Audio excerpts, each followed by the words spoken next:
Oikein hyvää päivää teille kaikille ja tervetuloa mukaan tähän keskustelutilaisuuteen, jossa keskustellaan vammaisten henkilöiden arjen tulevaisuuden näkymistä. Minä olen Sari Laiho ja toimin tämän keskustelun moderaattorina, vaikea sana.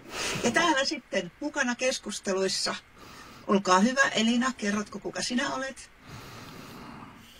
Joo, mä oon Elina Nykyri Vantaan Kaivokselasta. Mä olen vammaisen järjestöaktiivi sekä varavaltuutettu tuolla kaupungilain hyvinvointialueella. Ja sitten on meidän puolueen vammaispoliittisessa työryhmässä ja yli 30 vuotta on ollut potilasjärjestöissä mukana. Ja itse olen vammainen henkilö siis ja tosiaan järjestöissä paljon mukana. Että myös oma puoliso on vammainen ihminen, että on aika paljon kosketuspintaa vammaisuuteen. Kyllä. Ja Jouko, ole hyvä. Joo, olen Jouko Karjalainen Vantaan Päiväkummusta ja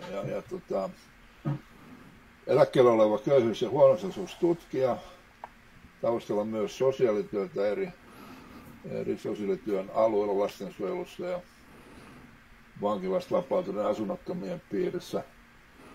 Nyt sitten tosiaan eläkkeellä, mutta toimin edelleen Kuka kuuntelee köyhää -verkostossa, niin kuin T-paidastakin varmaan näkyy. Ja myös Suomen Aisatsi hallitus, joka on suuri vantaalainen innovaatio, niin kuin ehkä tiedätte. Vammaisuuteen on sikäli kosketusta, että yksi veljistäni sairastui polioon silloin 50-luvun puolivälissä, kun oli nämä poliovuodet. Ja itse asiassa minulla ja toisella hänen kaksoisveljelläänkin oli se sama huume, mutta me sitten selvittiin siitä. Mutta veljemme on sitten pyörätuolissa ollut siitä lähtien. Sitten ihan lähipiirissäkin on sitten vaikea vammaisuutta vielä edelleen tullut vastaan. Että kyllä sillä tavalla on tuttu asia. Ja toimin Vantaan Käräjäoikeuden alueen aikuissosiaalityön vammaispalvelun jaostossa, joka sitten lopettaa toimintansa vuoden vaihteessa tai ensi vuoden alkupuolella. Hyvä. Kiitos Elina ja Jouko esittelyistä. Ja minä myöskin sen verran itsestäni voin kertoa, että tuommoinen 25 vuoden historia vammaisjärjestössä toimimisesta ja itse myös syntymästä saakka liikuntavammainen henkilö. Että sillä tavalla kosketuspintaan löytyy sekä oman kokemuksen että sitten työn kautta melko laajaltikin. Mutta ja mitä te hei, ajattelette, minä Jouko? olen Tuomas ja Tuomas sieltä, joo toki. Tosiaan on myös Elinan kanssa samassa puolueen vammaispoliittisessa työryhmässä ja Punatulkut-kanavan vakiokasvo ja niin kuin vammaisuudesta on kokemusta oman elämäni verran ja tulee oltua sekalaisessa aktiviteetissa mukana. Kyllä vaan. Tervetuloa myös sinulle. Hyvä. No sitten ihmiset ajattelee vähän eri sanoista ja käsitteistä eri tavalla. Mitä te ajattelette, kun puhutaan vammaisuudesta, niin keistä silloin puhutaan, kun puhutaan vammaisuudesta ja vammaisesta ihmisestä? Haluaisitko Elina vaikka aloittaa? No mun mielestä siinä on paljolti kyse semmoisista ihmisistä, joilla on pitkäaikainen joku sairaus tai vamma ja joilla niin kuin se aiheuttaa yhteiskunnassa toimimisessa yhdenvertaisesti muiden kanssa niin kuin rajoitteita tai ei voi yhdenvertaisesti toimia, koska yhteiskunta asettaa semmoisia esteitä. Puhutaan semmoisesta niin kuin vammaisuuden sosiaalisesta mallista. Ja se on YK:n vammaissopimuksessa kylläkin tosi monimutkainen määritelmä, mutta siihen niin kuin tukeuduu. Ja monet ei ajattelekaan, että ovat vammaisia tai eivät halua ajatella. Se on niin kuin vähän, miten ihminen katsoo sen, että myös itse oma määrittelykysymys, että pitääkö itseään vammaisena vai ei. Mutta sikäli sehän on tärkeä asia, että sitten saattaa tulla oikeus tiettyihin tukiin ja palveluihin jos niin kuin katsoo itsensä vammaiseksi ja sitten tietää hakea niitä palveluita. Se on totta. Mitä Tuomas ajattelet tästä? Elinan määritelmä oli varsin etevä. Ja tosiaan se että miten miten hyvin tulee ympäristön kanssa toimeen, on hyvin pitkälti se, että mikä on vammainen, mikä ei. Ja siihen vaikuttaa myös teknologia ja kaikki tämmöiset. Esimerkiksi huono näköisyys on aikanaan ollut enemmän vamma kuin se on nykyään. Että nämä voi hyvinkin muuttua. Ja sitten tuo, että pitääkö itseään vammaisena, on oikeasti ihan niin kuin hyvin merkittävä juttu. Joskus se on realistista, joskus ei se ajattelua, mutta ottaen huomioon, että meillä on niin vahva stigma siihen vammaisuuteen, niin monet välttelee sitä ihan niin kuin oman päänsäkin sisällä. Kiitos. Kyllä. Mitäs Jouko? Joo, Elinan määritelmä, joka perustuu tosiaan YK lausumiin, niin on pätevä. Mä näen sen niin, että kyse on niin sellaisesta toimintakyvyn rajoitteesta, jotka vaikeuttaa arkipäivässä niin normaalia selviytymistä. Silloin sitten toinen kysymys on tietysti se, että puhutaan vammaisetuuksista, että minkälainen vamma-aste sitten tulee olla, että pääsee niihin vammaisetuuksien piiriin, mutta se on oikeastaan sitten jo yhteiskunnan tapa määritellä vammaisuus. Tässä nyt kun Tuomas otti esiin tämä tai heikkonäköisyys, niin pääsenpä kertomaan, että ajan tandemia parin näkövammaisen kanssa. Minulla on aina pyrkimys joka yhteydessä, missä vaan pääsen puhumaan, niin kertoa pyöräilystä jotakin. Ja nyt sain tässä hyvän aasen silloin kertoa tai mainita sen, että tosiaan tandempyöräily on ollut varmaan 20 vuotta ohjelmassa parin näkövammaisen kanssa. Kyllä.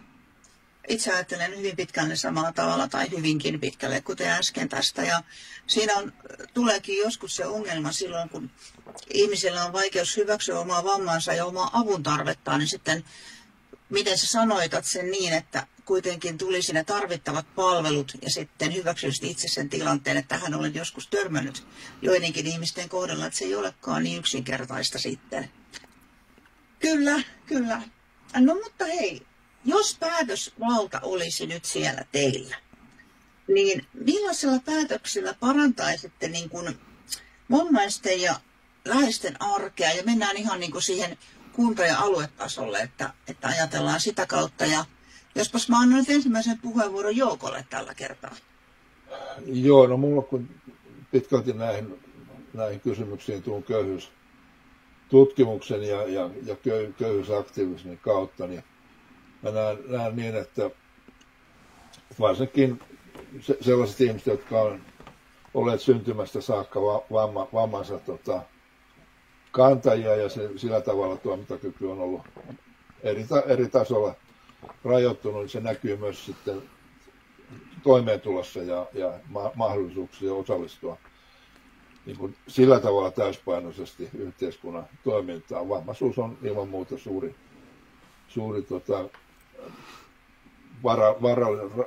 varallisuuteen ja selviytymiseen liittyvä tekijä, jossa yhteiskunnan vastaantulo varmasti olisi oltava parempi kuin tällä hetkellä. Ja yksi ongelma on se, että varsinkin Suomessa, niin esimerkiksi Ruotsiin verrattuna niin osatyökykyisten työllisyysaste on paljon pienempi kuin Ruotsissa.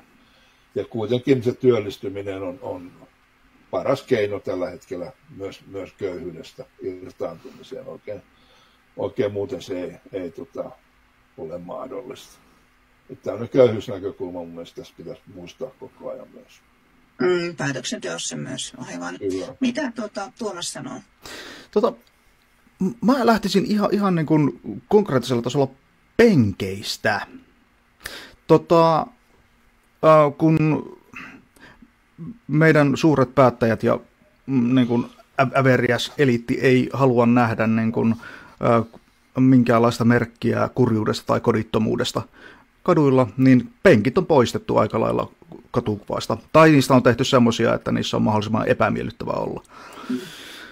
Niin mulla itsellä, kun on liikuntarajoitteinen niin sauvojen kanssa tarvon menemään, niin penkkejä olisi todella kiva, jos niitä olisi enemmän, mutta siinä on tietenkin se ongelma, että sitten köyhät asunnottomat saattaisi olla näkyvämpiä. Ja tämähän ei päättäjille tietenkään käy. Se on niin kuin se konkretian taso. Sitten on tietenkin nämä niin kuin terveydenhuollon ongelmat. Olisi kiva, jos ei joutuisi odottaa 4 tuntia niin kuin odotushuoneessa, jos yleisesti ottaen kaikki sujuisi paremmin. Tai resurssoita sitä, mitä on päätetty. Niin, aivan. No hei Elina, jos ajatellaan nyt tätä ihan Vantaan ja Keravan ihmisiä, niin minkälaisia näitä kunta- ja aluetason päätöksiä sinun mielestä pitäisi tehdä, että saataisiin tämä arki paremmaksi sekä vammaisilla ihmisillä että heidän läheisillään? Mitä sä ajattelet siitä? No noi on ihan päteviä, mitä Jouko ja Tuomas sanoi. Köyhyyteen puuttuminen on tosi tärkeä ja myös esteettömyysasiat. Esimerkiksi on tehnyt aloitteen esteettömistä leikkipaikoista ja esteetön uimaranta on tulossa. Ja tämmöisiä niin kuin ulkoilu- ja harrastusmahdollisuuksia, jotka on esteettömiä ja kunnan ja hyvinvointialueen tilojen pitäisi olla esteettömiä ja viestinnän semmoista esteetöntä monikanavaista saavutettavaa. Vantaahan on tehnyt hyvää työtä selkokielisessä viestinnässä. On tämmöinen Selkomedia-lehti ja myös hyvinvointialue on yrittänyt saada viestintänsä selkokielisemmäksi, mutta ihmisten päätöksetkin pitäisi olla selkokielisiä ja niitä pitäisi tulla myös paperilla sitä tietoa, ettei kaikki ole vaikeasti etittävissä sieltä netistä. Tämmöistä palautetta on saanut paljon. Varsinkin näkövammaisilla on se, kun ruudunlukuohjelmat ei kaikkea ymmärrä, niin vaikea löytää sieltä netistä sitä tietoa aina. Toisaalta sitten kirjeet ei heitä palvele. Monin tyyppistä viestintää tarvitaan. Entä minkälaisena? Sitten itse nämä palvelut, niin kyllä sinne tarvittaisiin lisää resursseja, että nämä odotusajat olisi pienempiä, niin kuin Tuomas sanoi, että lisää lääkäreitä, hoitajia ja sosiaalityöntekijöitä. Pitäisi olla joku hoitotakua ja myös sosiaalipalveluissa, että missä ajassa pitäisi se päätös saada. Mun mielestä siinä uudessa laissa on kai 7 vuorokautta joku, että pitää aloittaa se palvelutarpeen arviointiprosessi. Ja ylipäätänsä ihmiset pitäisi tiedottaa enemmän niistä, mihin heillä on oikeus, mitä kaikkia palveluita ja tukia on olemassa. Ja sitten maksuttomia harrastusmahdollisuuksia, pääsylippujen ja kurssimaksujen, niin kuin aikuisopistossa, työväenopistossa, niiden hintoja pitäisi alentaa, että myös vammaiset pääsisivät osallistumaan, koska he on tosiaan pienituloisia paljolti. Että kyllä siis kunta ja aluekin voi vaikuttaa siihen, että miten paljon se pienituloisuus vaikuttaa siihen vaikuttamiseen osallistumismahdollisuuksiin. Ja vaikuttamistoimielimillä, niin kuin vammaisneuvosto on, niin niillä pitäisi olla enemmän vaikuttamismahdollisuuksia. Niillä pitäisi olla läsnäolo ja puheoikeus siellä hyvinvointialueen ja kunnan valtuustossa ja lautakunnissa ja jaostoissa. Sitä ei meidän alueella ole, jossain kunnissa on. Joo. Sehän olisi kaiketi tavoite, että kaikki ihmiset oli vammaa tai ei voisivat osallistua aidosti. Ja siihen osallistumiseen tarvitaan niitä euroja ja sitten siihen tarvitaan niitä sopivia ja soveltuvia tiloja ja paikkoja, niin kuin sanoitkin Elina tuossa äsken.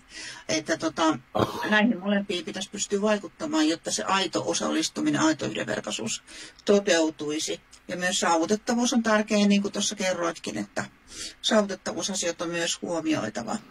No mutta puhuittekin tuossa jo näistä, varsinkin Jouko mainitsi tämän köyhyysasian, eli vammaisista henkilöistä suuri osa on pienituloisia, köyhyysrajan alapuolellakin olevia, ja köyhyysriski on moninkertainen verrattuna muuhun väestöön.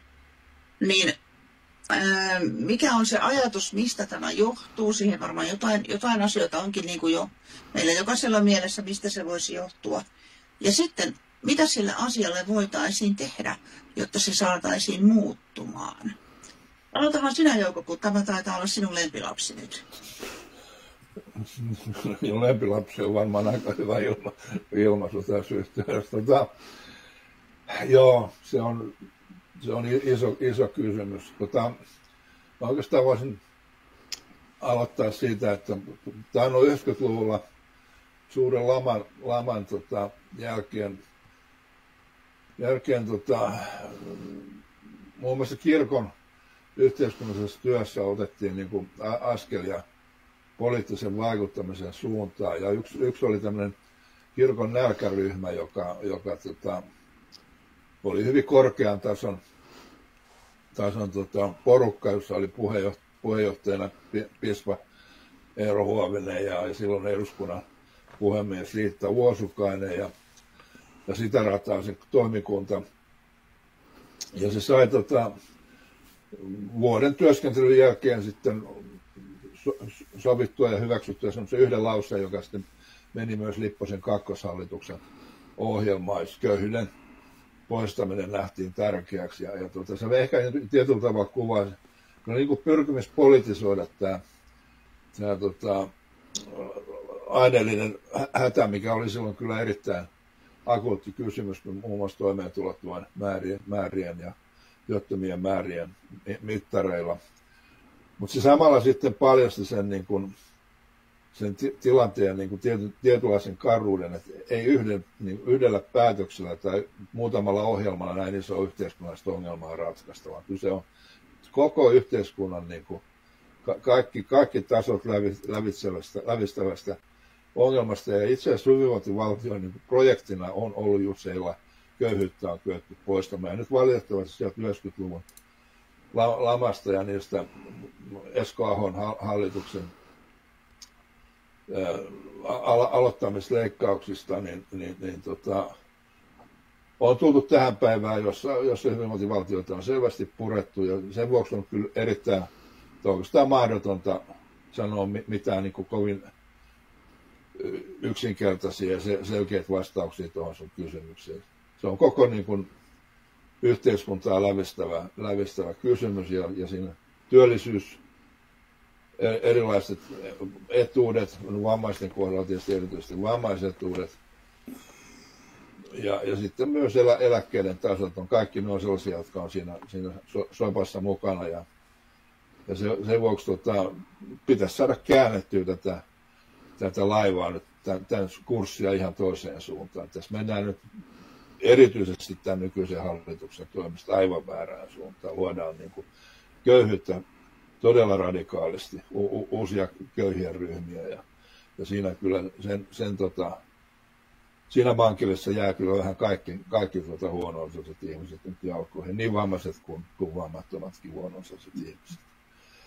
Et iso talkoo on edessä. Kyllä. Mitäs Tuomas tuumaa tähän?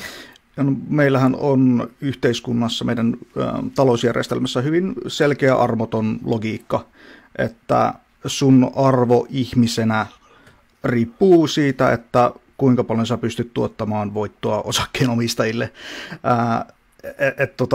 Ellet satu syntymään siihen meidän nykyiseen aristokratiaan, joka on niin vaurasta jo ja omistaa tarpeeksi, että voi elää osingoilla, niin sitten se katsotaan raakasti siitä, että kuinka paljon voittoja sä voit tälle omistavalle luokalle tahkota. Se näkyy meidän terveydenhuollossakin, että meillä on monitasoinen, meillä on julkinen terveydenhuolto, meillä on ylioppilaille omansa, meillä on työterveydenhuolto ja sitten meillä on täysin yksityinen se miljonäärivaihtoehto olemassa. Ja meillä oli niin kuin paremmat etuudet, semmoinen niin kuin näkyvää kurjuutta silleen minimoitiin, kun vielä pystyi ryöväämään enemmän niin kuin kansainvälisesti. Mutta nyt kun Etelä on ryövätty aika lailla pitkälti noin niin kuin globaalisti, niin meille ei irtoa enää niin paljon. Eli se kurjistaminen, mitä on aikaisemmin suunnattu ulkomaille, niin nyt sitten sovelletaan täällä koto-Suomessa taas.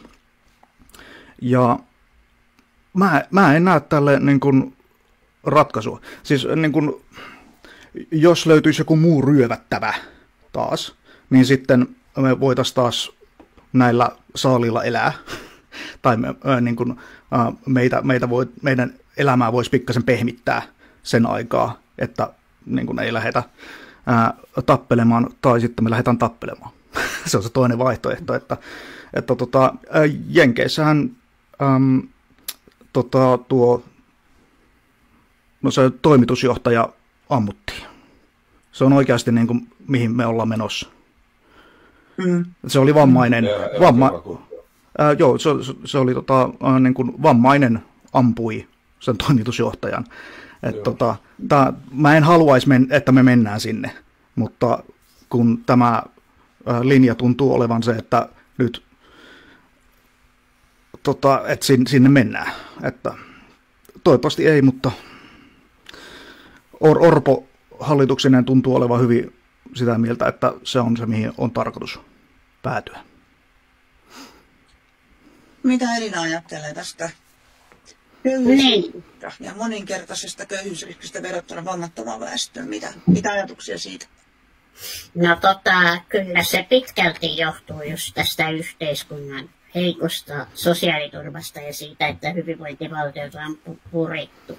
Ja pienistä eläkkeistä, niin kuin taku- ja kansaneläke varsinkin. Että sosiaaliturvaa pitäisi parantaa ja varsinkin tämmöisiä työttömyysturvaa ja muihin tämmöisiin välinputoajaryhmiin pitäisi puuttua. Ja meitähän syrjitään työelämässä aika paljon. Meidän on vaikea työllistyä, vaikka haluttaisiin. Niin siihen pitäisi puuttua työnantajien asenteisiin ja tukea työnantajia ja työntekijöitä siinä, että vammainen voi käydä yhdenvertaisesti töissä. Että yhteiskunnan pitäisi tukea ja työllistää myös kuntien ja valtion ja hyvinvointialueiden vammaisia itsekin niin kuin enemmän. Tämmöistä positiivista erityiskohtelua pitäisi harjoittaa. Hanna Sarkkinenhan ministeriaitona esitti tämmöistä vammaiskiintiötä, niin miksei sitä voisi vaikka jollain kuntatasolla tai hyvinvointialuetasolla tai jossain kokeilla sitä kiintiötä, miten se toimii. Esimerkiksi lautakunnissa poliittisessa päätöksenteossa on ollut 40% pitää olla naisia tai miehiä. Tämmöinen sukupuolikiintiöinti, ja sehän muutti asetelmaa silleen, että naiset on nyt paljon enemmän näissä luottamustehtävissä. Vuosien myötä eikä enää ajatella, että naiset on siellä näitä kiintiönaisia. Ja pikemminkin se on myös nyt sitten miesten suojana, että joskus voi käydä niin, että miehiä olisi tosi vähän, jos ei tätä sukupuolikiintiötä ole. Että vähän samaan tyyliin voisi ehkä olla sitten. Ja sittenhän paljon myös meidän koulutustaso on alhainen. Tämä meidän pienituloisuus johtuu myös siitä, että monet jättää sen koulun kesken sitten, että käyvät peruskoulun tai tosi moni on käynyt vain toisen asteen tai peruskoulun. Ja sitten, että ennakkoluulona on ollut pistää eläkkeelle heti sitten 16-vuotiaana. Enää onneksi ei ole näin, mutta aikaisemmin ollut ja sehän näkyy meidän köyhyysasteessa vieläkin. Ja meidän oppimisen tukeen, kaikenlaisen oppimisen tukeen pitäisi panostaa. Nythän tulee oppimisen tuen uudistus, niin se välttämättä ei ole ihan yksinkertainen asia. Siihen on tosi vähän aikaa valmistautua ja sitten siinä niin kuin ajatellaan, että tämmöistä yksilöistä tukea tarvitsevia voi yhdessä ryhmässä olla maksimissaan 5. Mutta sitten jos tarvitsee pienryhmäopetusta tai jotain ryhmäkohtaista tukea, niin sitä ei lasketa siihen kiintiöön. Se on vähän ongelmana, että koulutuksen ja oppimisen tukea ja nyt kun kunnille ja työllisyysalueille menee työllisyyspalvelut, niin työllisyyteen paljon panostaisi ja sitten just näihin asiakasmaksujen alentamiseen, että myös asiakasmaksut tekee sitten köyhyyttä. Niin siihenhän voi myöskin kunnat ja hyvinvointialueet vaikuttaa. Mutta väärään suuntaan on valtion päätökset kyllä menossa, niin kuin Jouko sanoi. Siitä on helppo olla samaa mieltä. Tämä kaikkihan kytkeytyy resursseihin, rahallisiin resursseihin, ja kuka niitä sitten haluaa jakaa. Eli minkälaisia ihmisiä äänestetään sinne päättämään näistä asioista. Minkälaisella arvopohjalla mennään, minne niitä resursseja halutaan suunnata. Siitä se kilpistetysti kai on kyse. Elina jo tuossa vastailikin vähän tähän työllisyysasiaan. Niin tässä oli siis tällainen kysymys, että vammaryhmien välillä on suuret erot työllisyydestä. ja hyvinkin iso osa työikäisistä vammaisista on työelämän ulkopuolella. Niin mitä arvelette, mistä se voisi johtua ja mitä sille voisi tehdä? Elina tuossa jo vähän kertokin, mutta kerroksä Tuomas, mitä sä ajattelet tästä? Joo, meitä ei kannata palkata, on se ongelma käytännössä. Siis jos ajattelee tälle moraalisoimatta tai niin kuin, pistämättä hirveätä painotaakkaa nyt työnantajille, niin ei vammaisen palkkaamiseen liittyy riskejä. Se on ihan yksinkertainen fakta. Ja mä en niin kuin, vaikka kuinka omistavaa luokkaa moitin, niin se on niin kuin järjestelmäfakta, että ei kannata ottaa semmoista riskiä. Ja jos sä palkkaat vammaisia tai muita, joilla on heikompi työkyky tai on arvaamattomampia niin kuin työkykynsä suhteen, saattaa vaihdella, niin silloin sä joudut kilpailussa niin kuin huonoon asemaan. Ja sitten sun kilpailijat on jyrännyt sun yli ja kaikki sun niin kuin, hyvän tahtoiset aikeet vaan niin kuin nollautuu sillä, että häikäilemättömiä palkitaan. Niin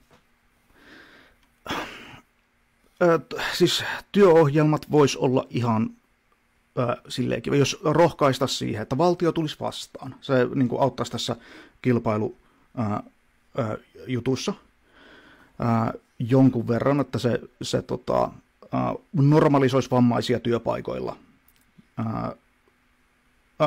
Se olisi silleen ihan kiva. Noin niin kuin yleisesti ottaen kapitalismin korvaaminen sosialismilla olisi niin kuin huomattavasti parempi vaihtoehto tietenkin, että saisi tämän niin kuin alkuperäisen ongelman sieltä ratkaistua, eikä vaan liimattua laastaria laastarin perään. Mutta se ei tule ehkä toteutumaan ihan tuossa tuokiossa. Se, mitä mä haluaisin erityisesti nähdä, mistä mä oon nähnyt uutisointia jonkun verran, on vammaisten ja muiden rajallisen työkyvyn omaavien työosuuskunnista. Koska työosuuskunnassa työntekijät on ne, jotka päättää asioista. Että se ei ole joku osakkeenomistaja, joka on niin kuin pääomasijoittajafirma Australiasta, vaan ne tietää konkreettisesti, missä mennään ja mitkä rajoitteet on, mitkä on tarpeet ja menee sitten sen mukaisesti. Niin työosuuskunnilla on muutenkin todettu olevan parempi resilienssi, niin kuin mitä tulee niin kuin hankaliin taloustilanteisiin ja tämmöisiin. Tämä olisi niin se konkreettisin, mitä mä voisin odottaa tuon niin kuin työelämän puolella. Opiskeluelämän puolella tilanne on vähemmän karu. Niin kuin siitä on aikaa, kun olen itse ollut opiskelemassa, mutta ja munkin kokemus perustuu vaan oikeastaan liikuntarajoitteisuuteen. Mutta siellä, mitä on kuullut niin kuin ADHD- ja autistikirjo kavereilta ja tovereilta, niin siellä on edistystä tapahtunut, mutta ei ihan tarpeeksi. Mutta siihen mulla ei sitten riitä rahkeet niin kuin, mennä kommentoimaan muuta kuin sen, että se olisi opiskelupaikoille edullista huomioida niitä, koska siitä tulisi enemmän valmistuneita, sitten sitä kautta enemmän rahaa. Kiitos. Joo, kiitos Tuomas. Ennen kuin annan puheenvuoron Joukolle, niin sanon tähän väliin sen, että mun mielestä aina pitää muistaa se, kun keskustellaan vammaisten henkilöiden työllistymisestä, että pitää ajatella niin, että siellä on se valtava potentiaali, voimavara. Ei voida katsoa niin kuin sitä, mua ärsyttää esimerkiksi termi vajaatyökykyinen, onneksi sitä harvemmin nykyisin käytetään. Eli itseäni esimerkkinä käyttää, niin mä olen kyllä erittäin vajaakykyinen, jos mä rupeaisin nuohaajaksi. Mutta mä olen ollut tuossa vammaisjärjestöjen toiminnanjohtajana aivan täysin työkykyisenä, että ei se katso aina sitä asiaa. Että se on tietyt tehtävät, muutenkin pitäisi niin kuin vammaisia ja ihmisiä pystyttäisiin työllistämään huomattavasti enemmän, jos ruvettaisiin räätälöimään sopiva työtehtävä sopivalle vammaiselle henkilölle. Että olisi joku sellainen taho, joka niitä katsoisi, että nämä natsaa yhteen, niin kuin jotain tahoja ehkä onkin. Mutta että se niin kuin lähestyttää sitä asiaa niin, että nähdään voimavaroja ja osaamista, eikä sitä, mikä on niin kuin puutetta tai tällä tavalla. Mutta nyt anteeksi, tähän väliin piti tälleen sanoa. Ole hyvä, Jouko. Joo, en minäkään nuohojaksi kyllä kuvittelisi ryhtyväni, vaikka tuota korkean paikan kammua ei olekaan ja jalatkin vielä toimii. No, tasapainon kanssa nyt alkaa vähän olla niin sun näin. Tuomas nosti mun mielestä hyviä kysymyksiä esiin ja siis oikeastaan se koko kuviohan varmaan Ruotsissa pitkälti se osatyökykyisten, joka on mun mielestä paljon parempi käsite kuin vajaatyökykyiset, niin heidän suurempi työelämän osallistuminen on osalta lainsäädännön ansiota, mutta myös niissä insentiiveissä, mitä työnantajille siellä on tuotettu. Ja sitä kautta varmaan täällä Suomessa voitaisiin myös paljon enemmän ottaa askelia, että valtio tai julkinen valta nyt vähän yleisemminkin niin ottaisi enemmän vastuuta. Tämä on sillä tavalla vähän huvittava tämä tilanne, että me koko ajan puhutaan työvoimapulasta tietyillä aloilla ja meillä on esimerkiksi ikäihmiset, mutta myös vammaiset sellainen työvoimareservi, jota käyttämällä varmasti monilla aloilla voitaisiin työvoimapulaa vähentää. No nuohouksessa tuskin, mutta monessa muussa. Sitten mä haluan vielä nostaa yhden kysymyksen, kun Tuomas tuossa aikaisemmin puhui siitä, miten epätasa-arvoinen tämä maailma on ja miten me ollaan kuitenkin oltu voittajien puolella ja ilman muuta oltu sillä puolella, joka on sitten hyväksikäyttänyt kehittyvien maiden resursseja. Eilen tuli Ulkolinjassa erittäin kiinnostava ohjelma veroparatiiseista ja semmoisesta kansainvälisestä asiantuntijaryhmästä, joka on muodostettu verovälttelyn vähentämiseksi. Siinä on siis Stiglitz ja Piketty ja tämmöisiä niin kuin kovan luokan taloustieteilijöitä vetämässä sitä. Kehotan katsomaan siinä. Hyvin konkreettisesti osoitettiin se, kuinka siis suurin osa varallisuudesta ja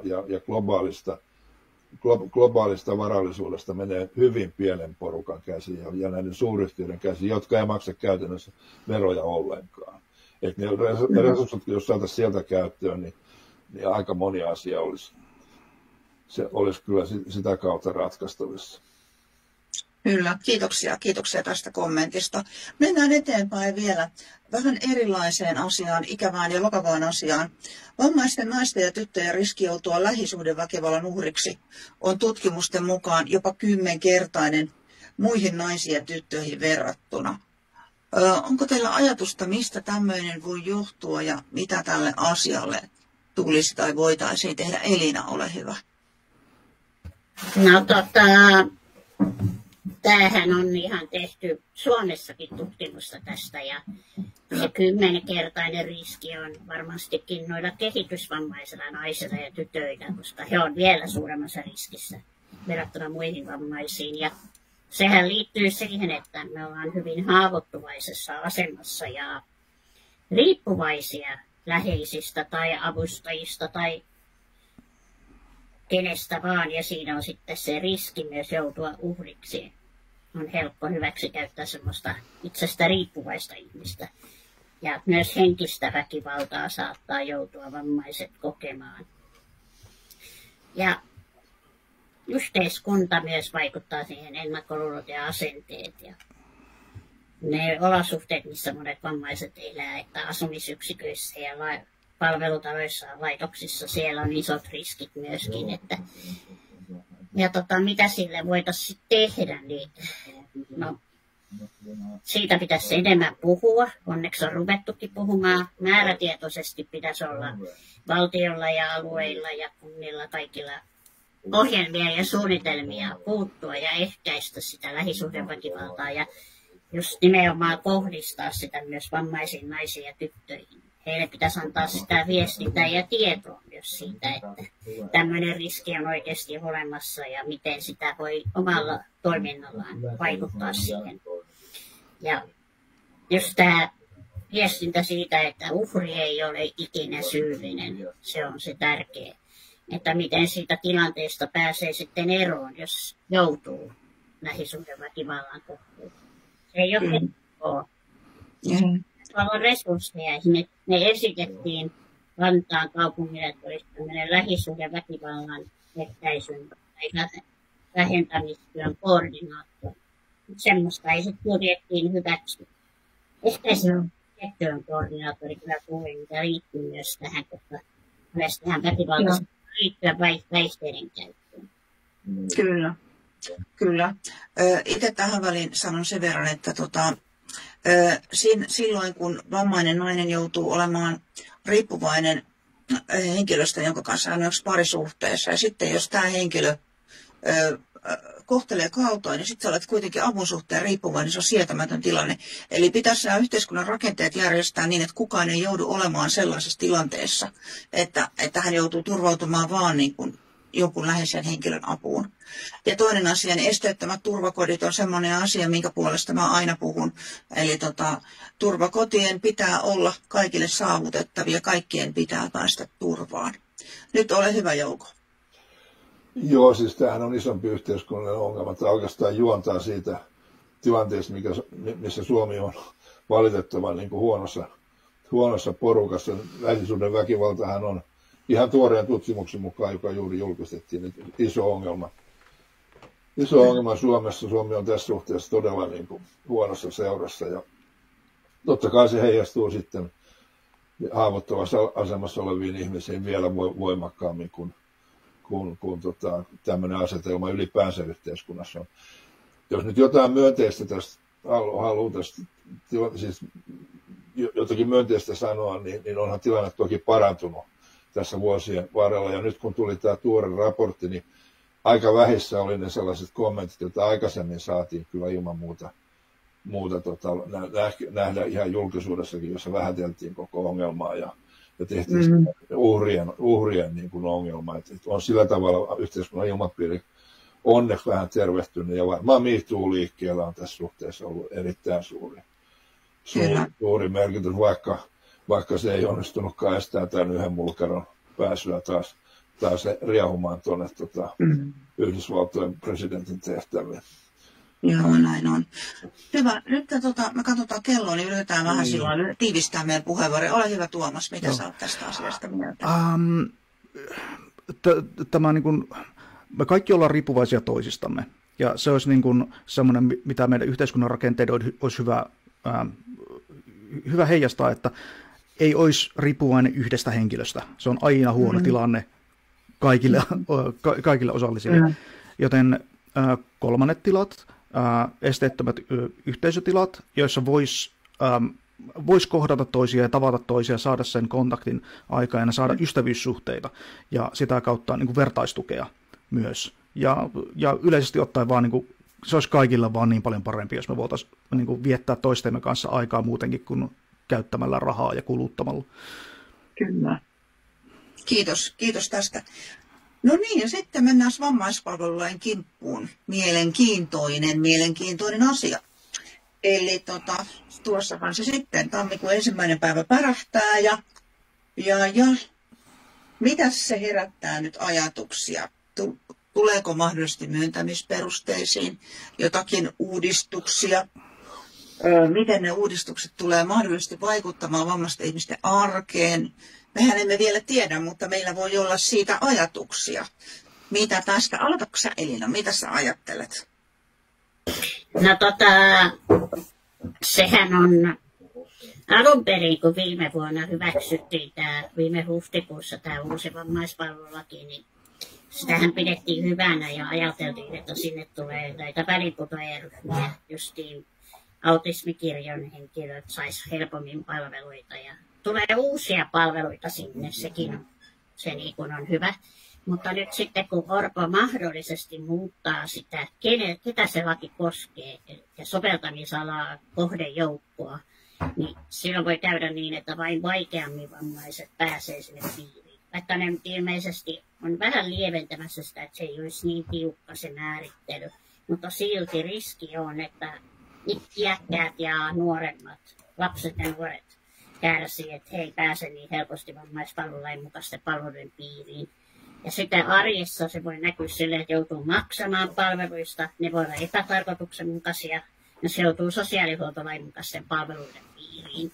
Ja sitten jos sinne joutuu, niin sehän voi tehdä myös ne asiakasmaksut on tulosidonnaiseen mahdottomaksi käydä töissä niin kuin vammaiselle, että se voi vähentää meidän työssä käymistä. Ja sitten osa voi jäädä vaille apua, jos ei niin kuin vaan saa niitä tarvitsemia palveluita.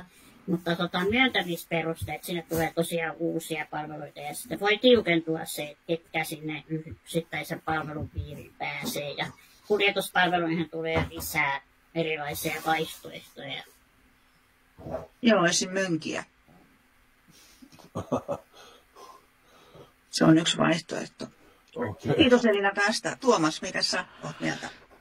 Joo, laki voi sanoa yhtä, mutta saa nähdä, miten se toteutetaan. Meillähän on tässä maassa aivan suunnaton määrä lakeja, joita vaan ei noudateta. Se on ihan rutiini, ihan arkista, eikä siitä välitetä. Media ei oikeastaan näe sillä mitään uutisarvoa.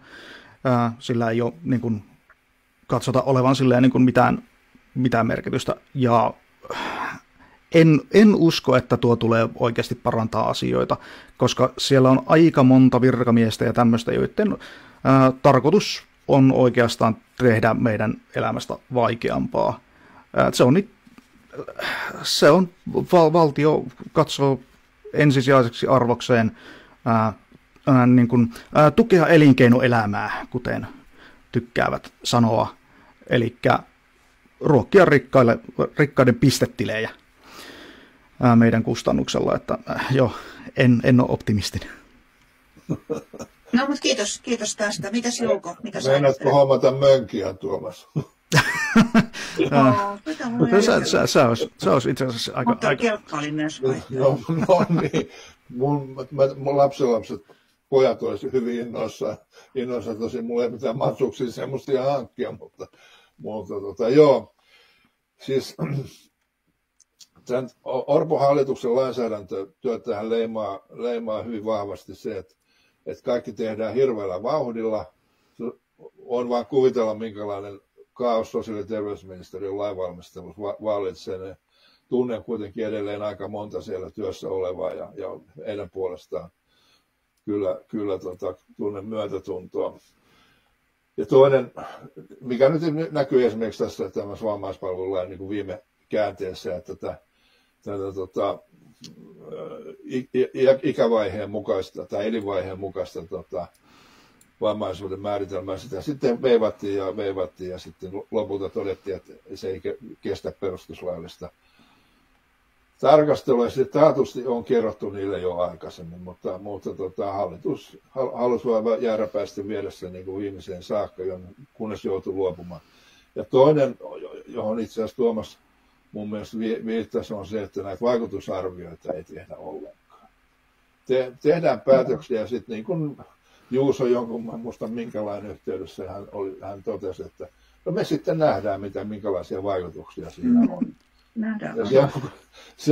Se on kyllä niin kuin lainsäädäntötyössä aika uusi näkökulma. Sen verran oli itsekin kuitenkin sekä kuultavana eduskunnassa että mukana joidenkin lakien niin kuin tausta-aineistojen tekeminen. Kyllä se aina pyrittiin arvioimaan niitä vaikutuksia, vaikka ne nyt monessa tapauksessa ei ole kauhean helppoja eikä yksiselitteisiä niitä vaikutuksia arvioida. Vaatisi aika perusteellisiakin tutkimusta, mutta kun tämä lähtee, tämä hallitus sitä, niin niitä ei arvioida ollenkaan. Tutkitaan sitten joskus. Mä olen myös hyvin skeptinen siihen, mitä tämän vammaispalvelulain suhteen tulee tapahtumaan. Mm.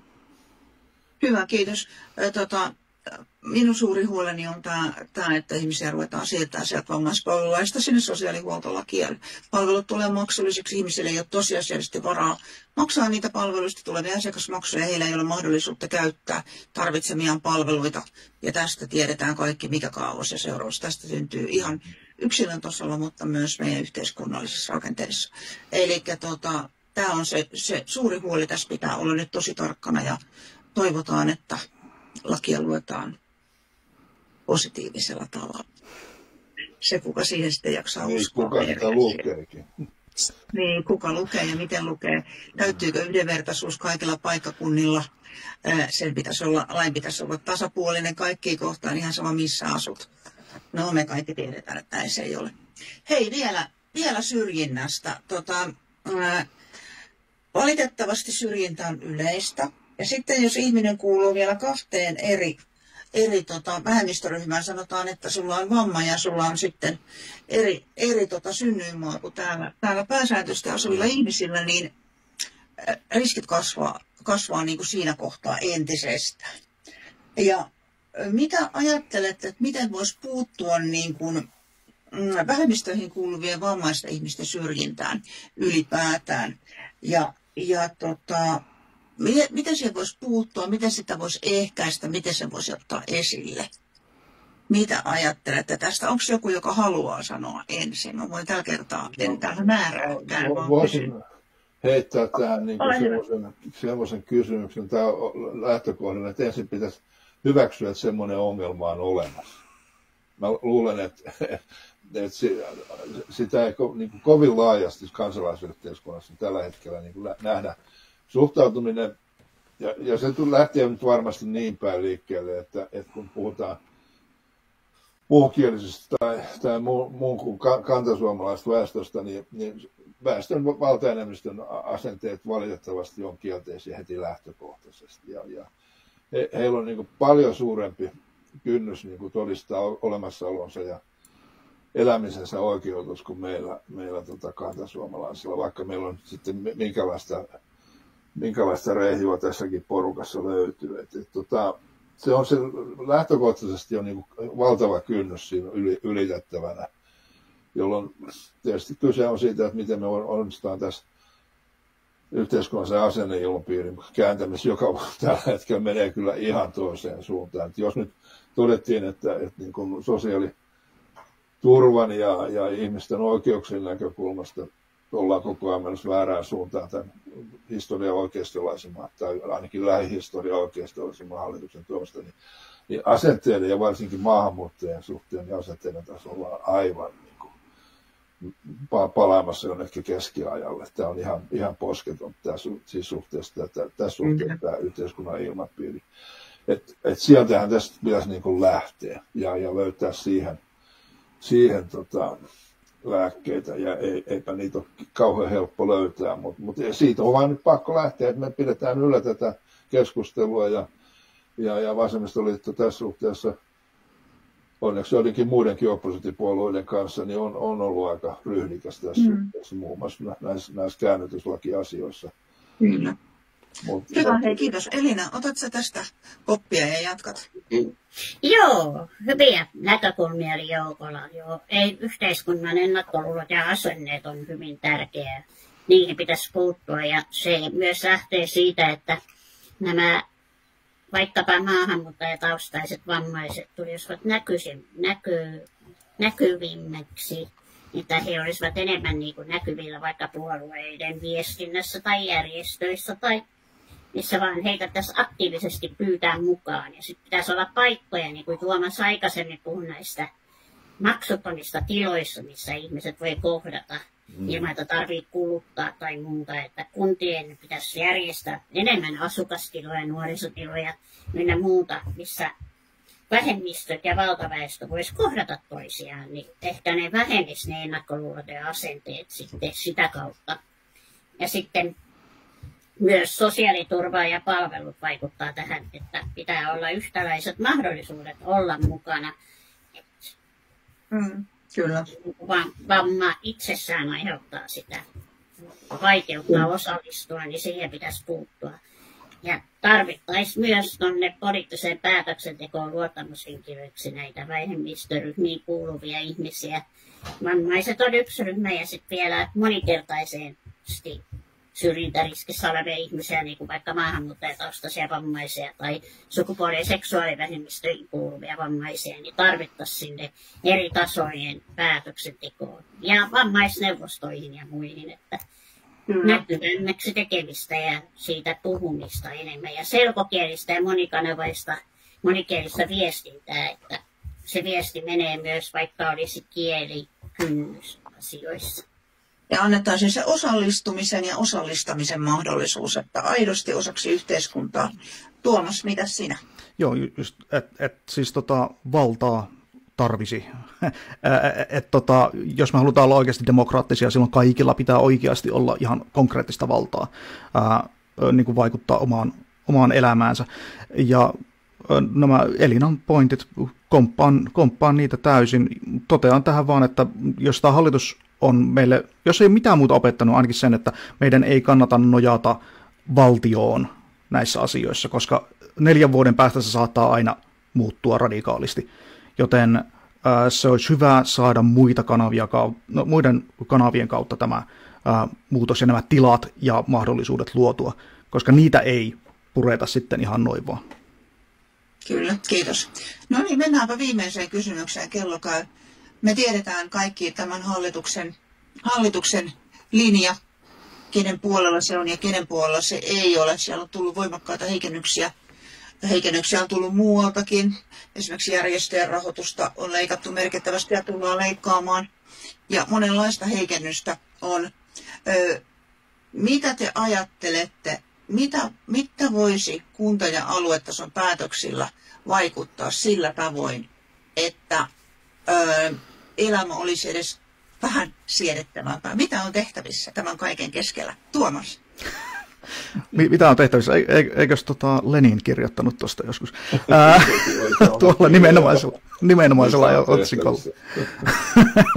Mutta kun rajataan kunta- ja aluetasolle, niin lähidemokratia voisi olla semmoinen konkreettinen tapa mahdollistaa just sitä, että ihmiset kohtaisivat toisiaan ja voisi käyttää sitä valtaa, eli käytännössä resursseja omaksi edukseen, koska ihmiset yleisesti ottaen tietää, mitä ne tarvii.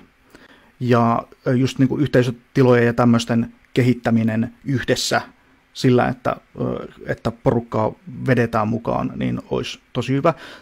Täällä Oulussa lähidemokratia on käsittääkseni toimii paremmin kuin useimmissa paikoissa, mutta täälläkin se on aika lapsenkengissä. Meillä ei ole semmoista niin kuin Suomessa ei ole semmoista kunnon traditiota siihen, tai se on katkennut jossakin vaiheessa.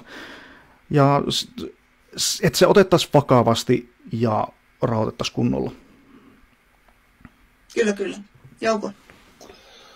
Joo, siis kysehän on tosiaan siitä, kuinka me saadaan ihmiset mukaan heitä itseään koskevaan päätöksentekoon. Se on niin kuin demokratian peruskysymys ja peruslähtökohta. Ja tässä suhteessa voi sanoa, että tässä sote-uudistuksessa on käynyt vähän huonosti.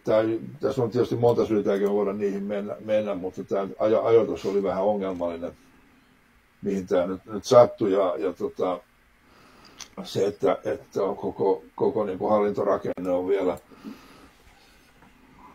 tavallaan tulemisessa prosessissa, eikä tiedetä mihin se esimerkiksi Vantaan Keravan hyvinvointialue tulee johtamaan, minkä tyyppisiin hallintorakenteisiin. Mutta siellä juuri näissä lähtökohdissa, mitä Tuomas mainitsi, niin pitäisi sitä ruveta rakentamaan. Ja musta tuntuu, että ne on niitä teemoja, joita meidän nyt kannattaisi tulevissa aluevaalikampanjoissa ja siinä prosessissa, kun niihin vaaleihin lähdetään, niin myös kuntavaaleissa tietysti niin nostaa, koska jos nyt aikaisemmin kunta oli hyvinvointivaltion koti, niin nyt se hyvinvointivaltion koti on jaettu sitten kunnan ja näiden hyvinvointialueiden kesken. Ja jos nyt ajatellaan sitten tätä jakoa sosiaali- ja terveydenhuoltoon, niin kyllä painoa pitäisi pystyä myös löytämään painetta ja painoa sosiaalipalveluiden ja sosiaalihuollon palveluiden suuntaan. Tämä keskustelu aivan liikaa terveyspainotteista ja siinä. Se on aivan totta. Taas on mennä niin kuin asiat vähän väärään järjestykseen. Siirretään vielä Einalle, eli kiteytähän sinä tähän loppuun. No joo, mitä on tehtävissä? Toi osallisuus ja demokratia on tosi tärkeä asia, että kaikki pääsisi vaikuttamaan, niin kuin te sanoitte. Sitten myös köyhyyteen puuttuminen, että kunta voisi vaikka alentaa asiakasmaksuja, pääsylippuhintoja, kurssimaksuja, joukkoliikenteen lippuhintoja, kaikkea tällaista. Ja tarjota matalan kynnyksen harrastamismahdollisuuksia muillekin kuin lapsille ja nuorille. Ja sitten esteettömyyteen ja saavutettavuuteen panostaminen tietysti on myös tärkeä asia tässä. Ja kyllä ne asiakasmaksut hyvinvointialueella olisi myös yksi. Me esitettiin, että niitä ei korotettaisi, mutta hävittiin äänestys tuolla viime viikolla aluevaltuustossa. Se oli sääli. Ja sitten tietysti siellä myös se, että ihmiset pääsisivät sujuvasti niihin palveluihin, mitä tarvitsee, niin sehän niitä osallistumisen ja vaikuttamismahdollisuuksia parantaisi. Ja sitten järjestöjen tukeminen hyvinvointialueen ja kuntien puolesta, että niiden pitäisi antaa enemmän tukea järjestöille kuin valtio leikkaa niistä todella. Ja järjestöthän on tosi tärkeitä vammaisten arjen kannalta, että tämä on semmoinen iso asia, mihin pitäisi puuttua, että antaa lisää avustuksia ja maksuttomia tiloja käyttöön ja muutenkin tehdä yhteistyötä niin kuin järjestöjen kanssa. Ja hyvinvointialueiden ja kuntien tämmöinen hyvinvoinnin ja terveyden edistämistyö, siihen panostaminen olisi tosi tärkeää. Ja yhteistyö hyvinvointialueiden ja kuntien välillä ja myös työllisyysalueet pitäisi ottaa tässä mukaan. Kyllä. Kiitos. Siinä tuli paljon tärkeitä asioita. Meillä alkaa olla aika vähissä. Tämän kaiken voisi tiivistää siihen, että miettikää tarkasti, ketä äänestätte. Oliko teillä vielä jollakin jotakin tähän sanottavaa loppuun? Tuomas, Jouko tai Elina, olkaa hyvä. Aika paljon tuli jo sanottua, eiköhän se tässä. Joo, mulla olisi sen verran, että käytä ääntä muutenkin kuin vaaliurnalla. Se on hyvä. Puolueet voi tehdä vain niin paljon.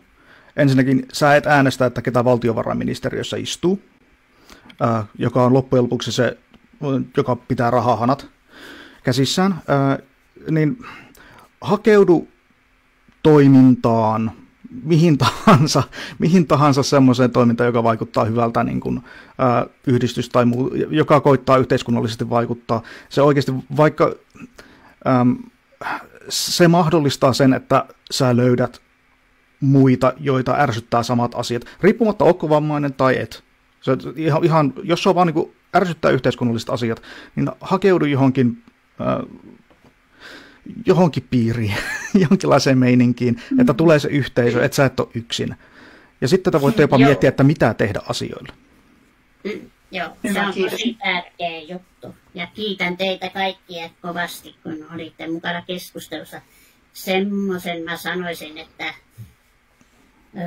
mikä se nyt oli nyt unohtunut.